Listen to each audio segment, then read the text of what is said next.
Samsinte idam chat now mo. Dunia I class dinga hitle. Class 12 Political Science. Politics in India since independence ahi. Waya Unit 3 Regional Aspirations and Conflicts ti in a kikum khom ding. Thai chapter topic li gen khom dinga. First region and regionalism. Abana areas of tension and conflicts, popular movement, Mandal Commission. Hai topic lite ina kikum khom dinga. Hai apa nina lesson hoi tak tak. Regional aspirations poimo dan ai kele movement poimo dan waitia. Bang chibang consequence ai kele bang chibang result hong piang kya chite ina ending. Amasai na region and regionalism ina gen khom ding. Region, a territorial unit with particular language, religion, ethnic groups and cultural tradition. Region ichi a hile, gamkhat ichi diama munkhat, wai munating khom mi piti na pauli ham ki bang ni, wai bana sa kwa ki bang bia, wai bana cultural ti ai ke da tradition ki bang ni ti, wai ti kha, wai ti omkhom na kha region kichi a hi. Regionalism, a strong feeling of pride that people in a region have for their region, including a desire to have more power to govern themselves. Region kata miyongom khom changina, amau le amau ki govern na, amau le amau ki vai homu na hun le pien kha regionalism kichi ahi. Abana regional party. Regional party kichi banga ya. Any political party which is based in a single region. Regional party kichi hi le region khata hong ki form te state khata pana party hong ki form te kha regional party kichi hi. Some example of regional party are Assam Gana Parishad, DMK, MPP, and PP. Manipur Alien Regional Party Tampi Oma Paitia laka example ni ila dinga MPP Waichu Manipur People's Party Waibana NPP Waichu Bangchina ya jile Naga People's Party Haiti Kha Manipur regional party hongom te hi. Areas of tension and conflict. India kha diverse country hi to kitonina mitam pi takena ton dan tuam ai kele culture le tradition tuam ana follow pai ziak mai na conflict le tension tampia na oma wai conflict le tension tampi omna state telaka amasai na Jammu and Kashmir e endinga. The Kashmir issue is always seen as a major issue between India and Pakistan. Kashmir issue pian kha it's like a permanent issue between India and Pakistan. Azia ka hile Pakistan tien kha Kashmir ana claim hi geu Pakistan tien kha Kashmir pian amau territory dana ananga itwa zapwa kha issue lian pi ta khongom the a hi. Since majority population of the state was Muslim, Ammi pi Kashmir Army pi tiang atam zati kha Muslim sa khwa zui tia hi zakwa kha Pakistan leaders tien kha Kashmir pien kha ko thunun na aikele ko vai hom khum na nwaya om di hi chin kha anakli mu hi. In October 1947, Pakistan sent tribal infiltrators to capture Kashmir. Huchina October 1947 in kha Pakistan tien kha tribal mi bangza hiam te agu kina Kashmir capture ding ina anaso lutwa. This forced the Maharaja to ask for Indian military help. Waizia kina Maharaja Hari Singh wai ama khakwa hiam ichile Jammu and Kashmir a ruler ahia amana Indian government te kyanga military panpi na anangi na hi. India helped him, but only after the Maharaja signed an instrument of accession with the government of India. India tien le anda panpiwa le condition khat omahi. By condition to bangayami chile, a Maharaja in instrument of accession assigned poti India in ka asepaite Jammu and Kashmir an soluta why tribal mi Pakistan tien hon sol guk ti kha anadang theyu maban suan lo dia kha anakhol sak theyu ahi Jammu and Kashmir in kha internal le external dispute aneya waiti ina inkom dinga external dispute Pakistan claim over Kashmir tribal invasion of 1947 occupied one part of the state Azad Kashmir or Pakistan occupied Kashmir October 1947 na Pakistan tina Kashmir captured ya tribal miti agu kahon solti na a state a region khat hon capture wa wai pin kha Pakistan tien Azad Kashmir achia India tien a hile haimun min igen dekchangina Pakistan occupied Kashmir kichi a hi Uchina since 1947 Kashmir has remained a major issue between India and Pakistan Pakistan tian hiai region khat ai kele hiai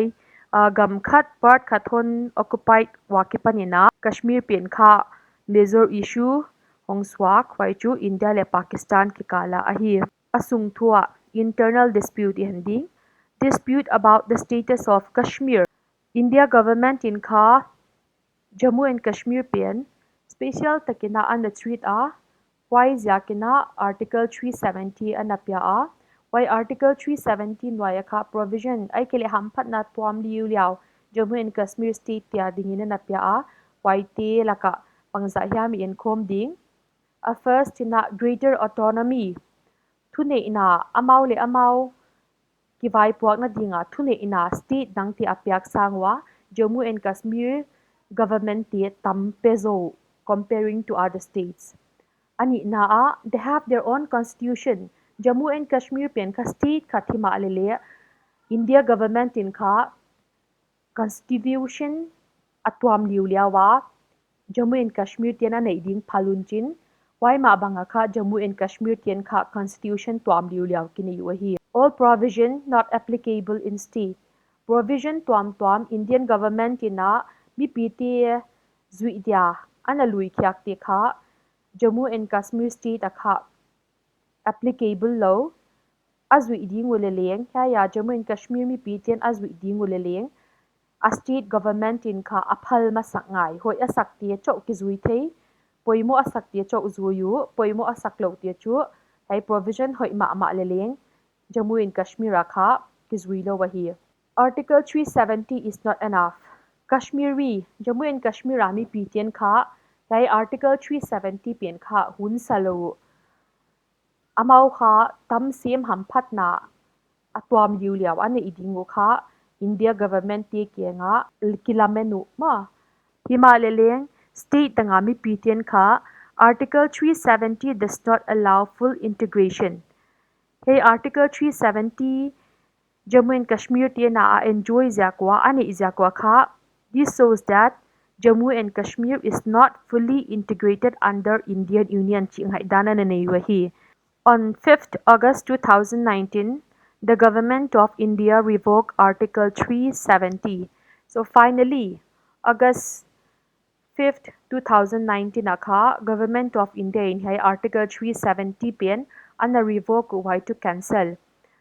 Hai Article 370 waya hamphat na twam Jammu and Kashmir te na ananga ding u ananga sa te ting tingu kha applicable non law zathe non law da kha India government ten kha 2019 na kha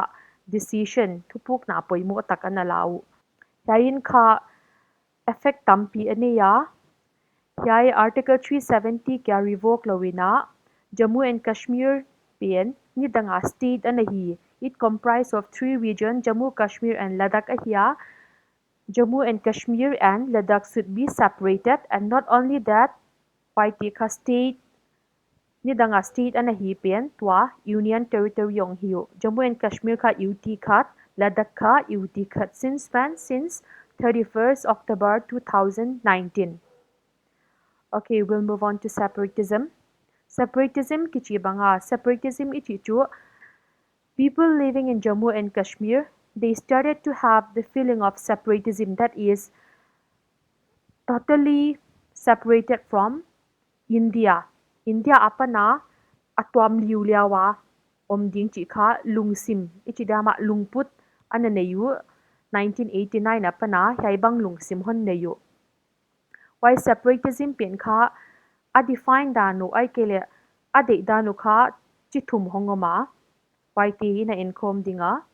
ama sapenina separate Kashmir nation hai separatism to kisaya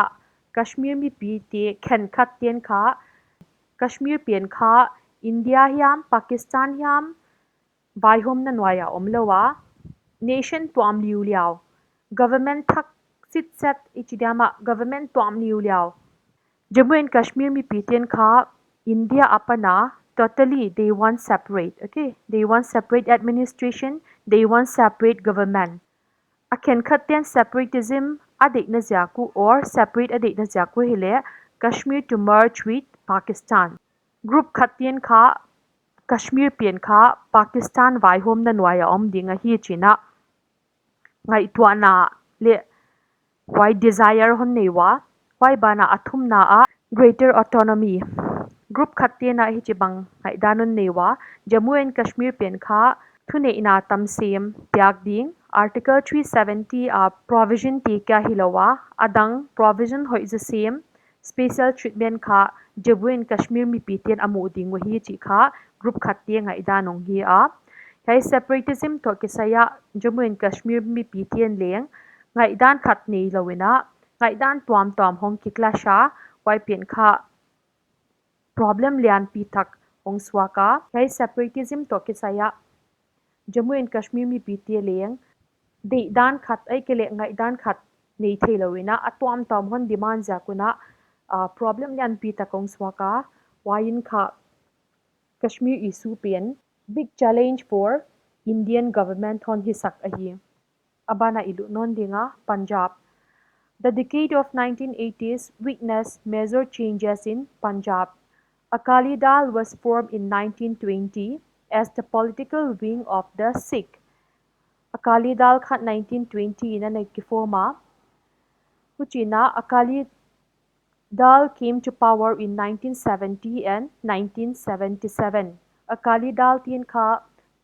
politics salehon ki contest wa huchina government on form wahi 1970 to 1977 a Punjab a wai hon form na a outcome wahi le demand khathon neyu wai chu political autonomy politically akha amau ki wai hom dingu wai chu bangai chile separate Sikh nation Sikh ti adi twam liaw liawa nation khat bol khyak ding chi kha Akali Dal ti ma kai nan waya hong pyang khya le hon demand wahi cycle of violence separate Sikh nation hon demand takuna amauleng panchi tom in hon lawa moderate Akalis to extremists at first ina Akali Dal te kha hong moderate wahi hileleng amau kha violent means on jangun chin they become extremists and form armed insurgency a demand teo alo ching theina dingwa kha armed insurgent group hon formu why two they are fighting for independent because they want separate Sikh nation. China hai armed insurgent group tien kha a headquarters dinguna Sikh Holy Shrine hun zangba waimun min na hele Golden Temple kichi a hi yaimun kha yai armed insurgent group te kisielu thau te ai kele galvan tom te to omun chin wai kha government of India in kha hon thei khata India government in le finally they decided to take one very important decision that is Operation Blue Star chuan panu waika bang chikang mai chile June 1984 akha hon panwa under the leadership of Prime Minister Indira Gandhi so yai Operation Blue Star kichi banga Operation Blue Star ichi a hi le Golden Temple la insurgent group omte a whole khyak na dingwa Operation Han Patpi Nukha Operation Blue Star kichi hi damaged the temple and hurt the sentiment of the Sikh mi tampi asi bana yai Golden Temple kha na satakena hong kisya hi wai hong kisyat amu takuna athe takuna Sikh mi te Sikh sa kho zui te kha na satakena a sentiment to on heart a huchina a consequence banga yai chile Prime Minister Indira Gandhi was assassinated on 31st October 1984 by her bodyguard. Uchina hai sik te sentiment and heart zakina sik mitian kha na satakin India government ta lungkim la una hon neiwa phubala ku na hon nei hi huchina India Prime Minister Indira Gandhi kha ama bodyguard ti ama in kha a in konga October 31 1984 wina hon thatu hi ya a bodyguard ti ma leng kha sik sa kho zui ti hi huchina Indira Gandhi hongsi takina Prime Minister Indira Gandhi hongsi takina Hindu le Sikh ti ki kala riot song kipana wai pin kha anti Sikh riots ki ti hi huchina India gamsung mun toma Sikh le Hindu ti ki kala ki tha na ki god na tam pi hong piang kya a hiai hun sumina Sikh mi tam pi na ahin nau anatanwa uchima bangina Hindu ti le ana chanwa India kya hilowina foreign countries a Sikh le Hindu te omna na sana leng amao kala kideidan na lian pi ana omahi. Finally, July 1985 in kha lemna hongom theya pai pian kha Punjab Accord akichia yai Punjab Accord a peace agreement sign te hi le Prime Minister Rajiv Gandhi kha Indira Gandhi ta papa hi Prime Minister Rajiv Gandhi to Harchand Singh Longwell, the president of Akali Dal, they signed peace agreement which is known as Punjab Accord or Rajiv Gandhi Longwell Accord. Which in a peace pen Punjab ahong ki restore thea. Abana conflict na danga hile Northeast. Northeast is also referred as the Seven Sisters. Issue thum ana oma waiti bangbangya mi chile demand for autonomy, secessionist movement, and movements against outsiders. Demand for autonomy. Mani le mani ki vai home di ai kele self administration chi kha a demand pi pen wahi wai ina endinga nidangina Manipur le Tripura chi lo Northeast state ting kha Assam government wain a rule kumahia ana vai home kumahia uchina kaya Assamese silotian kha they felt that Assam government was imposing Assamese language and culture. They felt that Assam government in kha Kainun Assamese state tunga kha they were imposing forced to use Assamese language and culture. Why nga idan hun nik takun kha amao autonomy hon demand wa hi. Uchina tribal leaders wanted to separate from Assam. Kay tribal leaders ten kha Assam apana totally separate ding Assam government waya omno lo ding chi kha tupi penina hon lewa uchina why a result to bangaya mi chi le they form Eastern India Tribal Union uchina hi tribal leaders te non Assamese ten kha union khathon form wa why to Eastern India Tribal Union kitia waya a demand we hi le tribal state out of Assam. They want one tribal state totally out of Assam. Abana iluding. Secessionist movement. Secessionist means demand for separate country. Country tuam liu liao ana demand te in a encom dinga a first in Mizoram. Dena again taksama bangina Manipur le Tripura chi lo North East state teng kha nidangina Assam government waya at Kolina na omwa Waitilaka Mizo Hills area was made an autonomous district within Assam ahia uchina Assam government failed to help Mizo during Great Famine in 1959 in Mizo Hills uchina 1959 in Mizo Hills a kyal ana oma leleyang Assam government tien kha panpi na hoi takapyak lo uzakuna Mizo tien kha movement hon pankhawa why chu separate country ahi why a demand pe no a fulfill na dingina Mizo National Front chi on form kyawa. Why Mizo National Front a leaderu ahi le laldenga ahi. Na ihai Mizo National Front ti makainan waya Mizo tien kha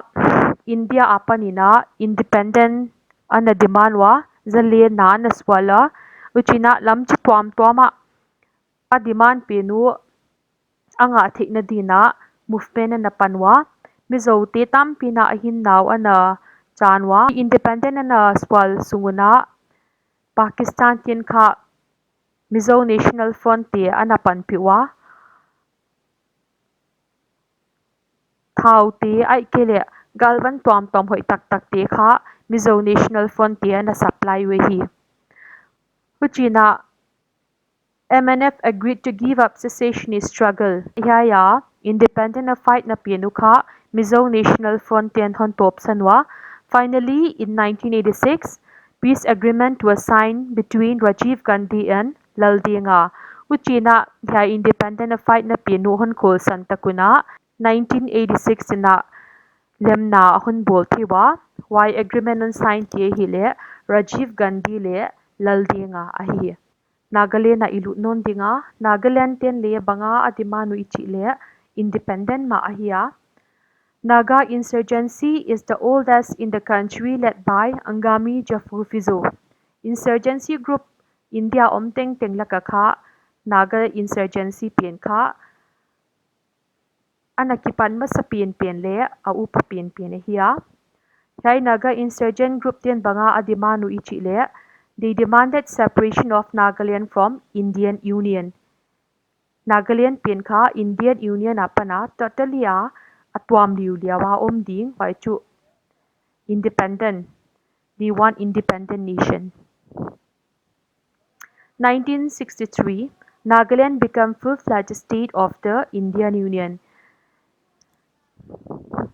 Independent on fight wa Himalaya wai pien kha honglo chingkeya uchina 1963 ina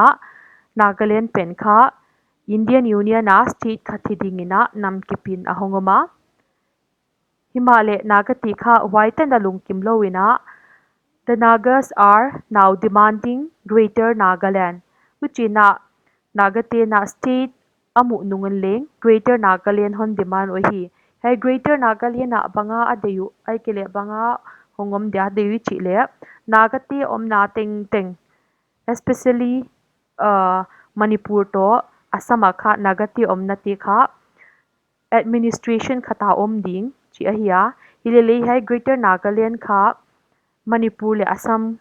government in kha they strongly oppose because Greater Nagaland pyak ahi nge le chu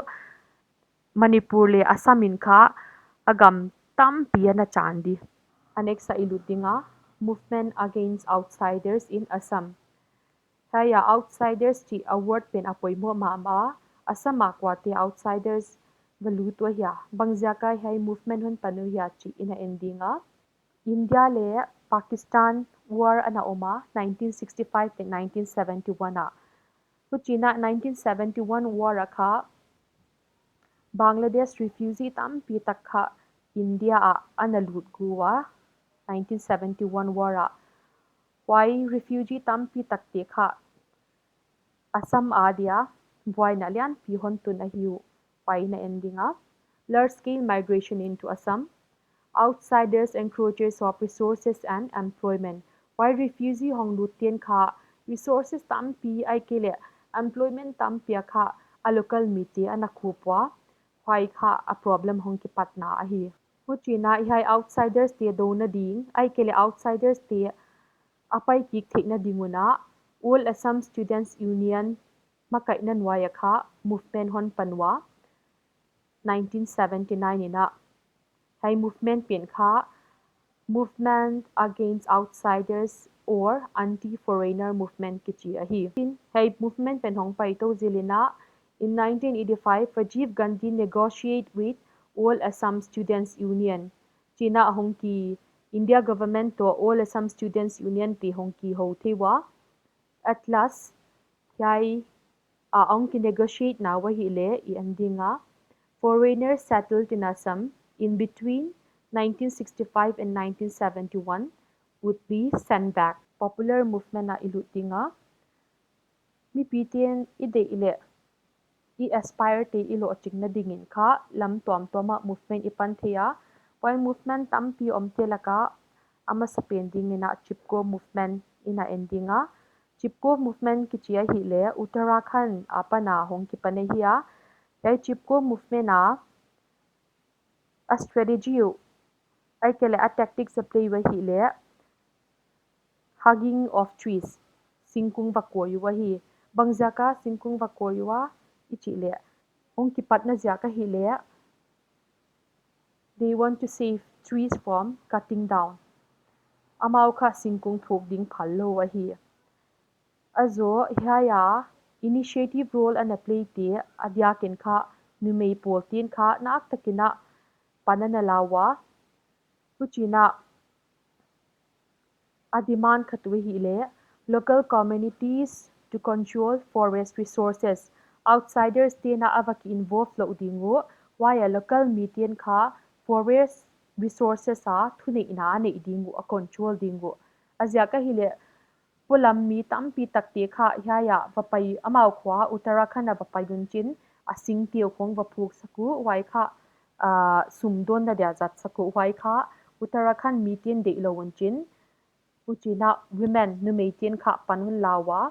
nak taka panun lak na tungto nuna 1918 kha government ten kha decision poimo takon la wai kha a decision wa hi le they banned felling trees in Himalayan forest for 15 years kumsom lenga sungwing veng kha yai Himalayan forest ha kwaman singphuk lo ding chi kha decision poimo hon lak te lakwa achiam ti thampi na hi apana Dalit Panthers Dalit te ichi changin kwa te hiale amau kha society a outcast piet ma asim dia hiwa hai outcast asimam na jakun kha yai Dalit youth tian kha militant organization hon pankhawa 1972 a ahun patkhyak namunoi hile Maharashtra panun pankhawa hi Bangjaka militant organization on Kifoma Itile, they were against caste system, untouchability, dowry and other social evil practices. Laiti ate ilo ujakwa kha, Dalit Panthers ti hong ki panun, movement hon panua, thai movement pen hong lo chinga,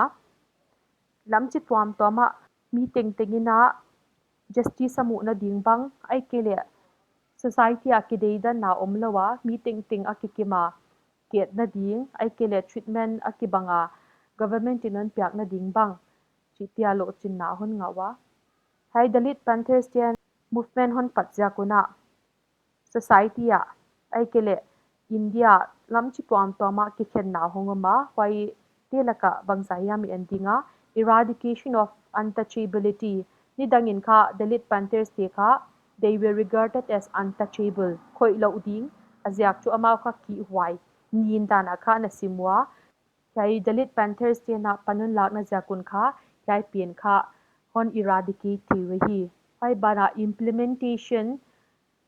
or reservation and other such policies of social justice Dalit te adinga kha reservation tuam tuam lamchi tuam tuama government job pahitale ai kele institution a le khasim na Dalit te liaw liawa dingina reservation bang piakina oma pai bana other such policies of social justice ti te bang yai Dalit Panthers te na movement hon patnawa lo chinga hongom kya hi popular movement waya khat ina en lai dinga Bharatiya Kisan Union chi lenga na oma wai ending Kisan ichi changina low ball mi farmers chi na hi low ball mi ten le demand tuam tuam ananeiwa wai dingina movement na pankhya wa hi Bharatiya Kisan Union founded under the leadership of Chaudhry Charan Singh in 1970 Bharatiya Kisan Union Kisan ichi changa kha low ball mi te chi na hi low ball mi ten leng adeyu anga thikna dinguna movement tuam tuama na pankhya wa hi hai movement founder a hi le hai movement na Thai movement and Pan Ketu, Bharatiya Kisan movement and Pan Ketu Hile, Chaudhary Charan Singh, Bangchikumina, 1978. Lamchi tuam tuama Kishan Tien, Lobo Mitiana, a movement u anapanwa. Why a movement lo chinnati in a endinga, reduce water and electricity rates for farmers. Farmers ti adinga, tui bang ay kele electric bang poy mo gigia hiya, why di kina low ball miti adinga ka, amount electric bill pen, ay kele amount electric le water rates ti ka, aman tom de wa, midang asa nga aman tom de wa, piak phal sak na ka, anangyen wa, why pen nanalo chingwa, why bana, low ball miti adinga ka, loan atuha piak ding chi te bang, why bana, setting up of rice and sugar mills with financial support from the state government. Rice le sugar mills te patkhyak ding pai te kha kwatin finance ding kwatin sumle paya ho ding ham chi le state government in kha sumle paya panpi na pyak ding chi kha farmers movement te lo ching na hi popular movement waya movement poimo takhat oma vai chu anti arak movement arak ichi kha alcohol chi na hi zu Women in Nellore district of Andhra Pradesh fought a battle against alcohol. Nellore Kiti district khat a oma waya kha nupi poltian kha zu ade ilok jakuna movement hon pan khawa apa salte adya kina insunga patien kha zu hon don changuna insung abwaya family income hongboy why bana domestic violence kongongom why kyaleng hilowina adon tu te ma ama adi nga adam the na dinga ho ilo why jaka kha ya numei poltin kha anti arak movement hong ki pan kya hi ya anti arak movement hong patwa panina gam tom toma numei tin leng ahak sat na tiu bang hon puang khengam tau why tungto nina a result a outcome endinga increasing awareness about women's issue yai women's movement zakin kha nimeitin kha insunga ahak sat na tiu domestic violence somte khong ai kele thil tom hak sat na tom dowry chi te khong ai kele dowry issue te khong hon gen khengam tawa pai bana provided platform for women to raise their votes numei tam pi taktien kha adyakin election changin kha right to vote nei ma leuleng ade pe no ke thailo ina omwa hileleng hai women's movement tungtonin kha they can exercise their rights why bana giving confidence to young women numei naw panghong khang ke ti kha kimwan ngam na hun pia hi why bana 73rdและ 74th amendment waya at least one-third of seats in all local bodies must be reserved for women. Local bodies election om changa kha one-third seats ben kha numeti adinga reserved dinga hi chi kha 73rd le 74th amendment waya phal sakle thupuk na na omahi tuna mandal commission iluting Mandal Commission is a second commission on backward classes. It was appointed by Janata government in 1978. Hai Mandal Commission kha backward class ti adinga commission poimo takong hi ahia wai kha kwatin government form laiwa hong ki appoint yam ichile Janata Party tien 1978 ina government on form wa wai hunsunga kha Mandal Commission pien hong ki put kya hi The Mandal Commission Pienka, it was named after its chairperson, Bindeshwari Prasad Mandal.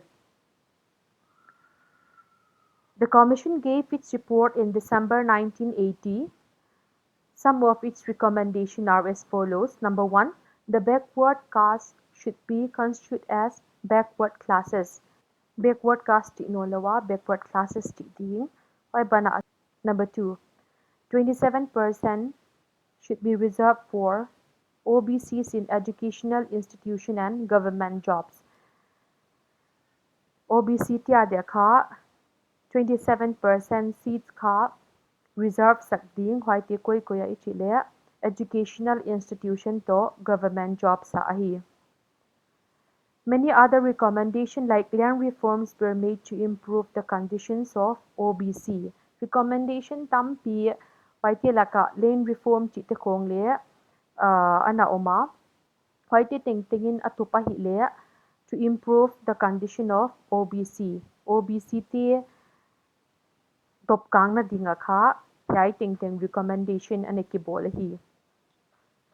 So we can conclude by saying that the policy of reservation for OBCs has support by all the major political parties of the country. Yai OBC ti adinga reservation ki koite kha major political parties tian le tu ni changa ana support tawa ni dangin kha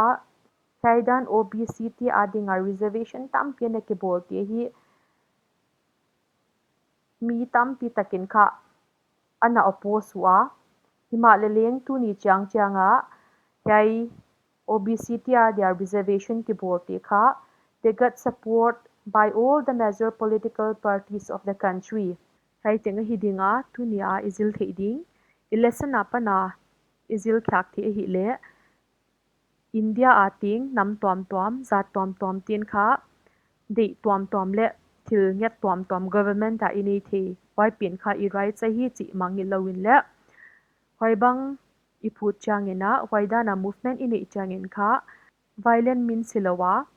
in a very democratic way ya kha I movement te lo chinna dia panlak ting hi chi hi iki han thon na hi le hai tenga hi di ke pak